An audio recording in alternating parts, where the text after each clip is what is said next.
Welcome to the Cloud of Things tutorial. Today we are going to take a look at the functionality found in the Administrations app. Hi, I'm Jennifer Bruninghaus and I work for the Internet of Things unit of the Deutsche Telekom. Let's get started. We are currently on the Welcome page and we can reach the Administrations app through either the app switcher or going to the quick link tile. Here, you can see most important navigation links in the Administrations app.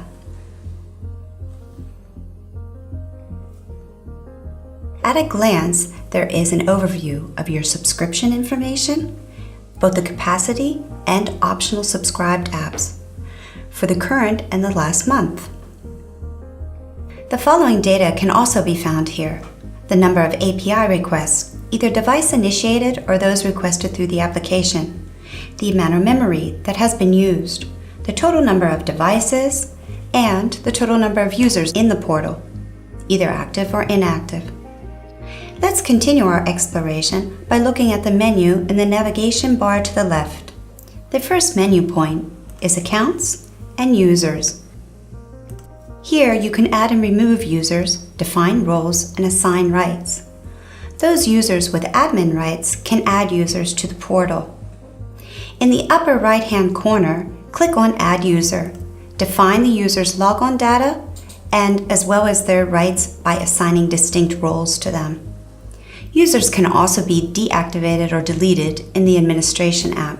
Click on the User Overview, click on the three black dots at the end of the row, and choose the respective action.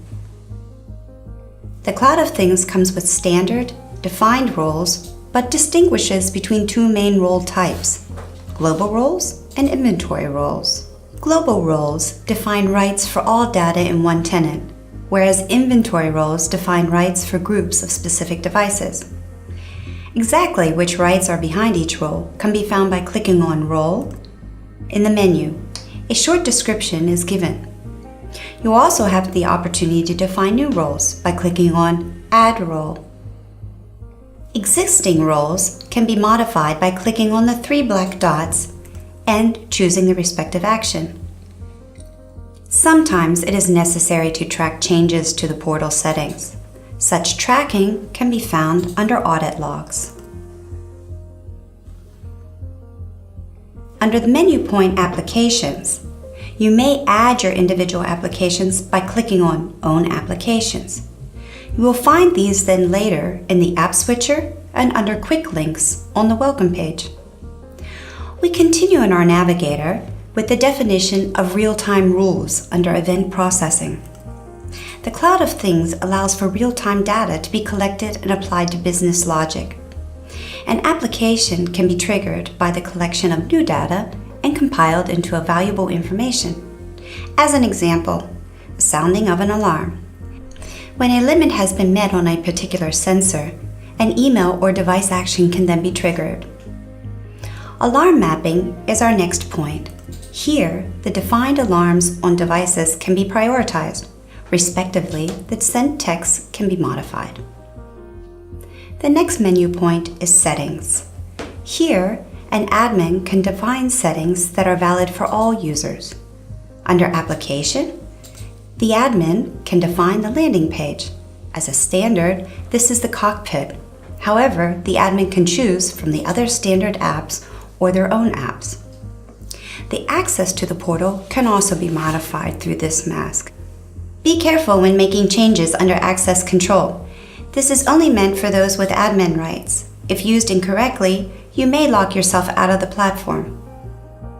Under the menu point Password, an admin can define the validity standards for your passwords. We suggest you limit the validity to 90 days. Please note that 0 days means that your colleagues will never be requested to change their passwords. Some of you may want to be contacted per SMS for alarms or use two-factor authentication. This is a separate service to be booked through OpenIT. To activate your subscription, click on OpenIT and enter the username and password that was given to you by them. Following Settings, there is a menu point Management and then Retention Rules. This area is very important because you are able to define how long certain types of information is retained in the memory. A rule can be set based on the data type. As a standard, Cloud of Things will retain data for up to 60 days and then delete it. Finally, the last menu point is the file repository. Here, you can find a list of all the data files that have been uploaded into the repository. You can also upload files here and then delete them when they are no longer needed. During this tutorial, we have learned which functionality can be found in the Administrations app. To learn more about the Cloud of Things, check out our other tutorials. And when you found this tutorial helpful, please let us know by clicking on the like button or share this video with your colleagues. Thank you.